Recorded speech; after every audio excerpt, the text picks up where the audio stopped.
Աստծո խոսքն ասում է. եկեք իմ սրահները գոհությամբ եւ շնորհակալությամբ։ Այսօր կոչ եմ անում ձեզ շնորհակալ սրտով մոտենալ Տիրոջ գահին։ Շնորհակալ լինել այն ամենի համար, ինչ որ Աստված տվել է ձեզ, այն ինչ ունեք,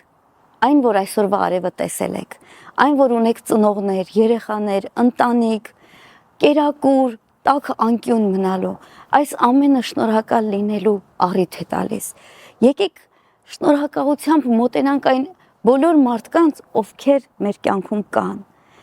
այն սերը, որ մենք վայելում ենք, այդ ամենը Աստծուց է, սիրելիներս։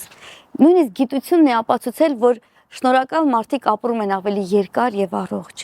Այսօր զանգահարի եւ քո սիրելի մարդկանց ասա, թե ինչքան շնորհակալ ես նրանց համար, քո ծնողներին, քո երեխաներին, քո ընկերներին։ Թող Աստված օրհնի քո այս հրաշալի օրը, այսօր գոհության օրն է։ Թող տունդ լցված լինի ջերմությամբ, թող շատ առիթներ ունենաս գոհություն հայտնելու Աստծուց եւ մարդկանցից։ Տերը առատորեն օրհնի ձեզ, սիրելի հայ ժողովուրդ։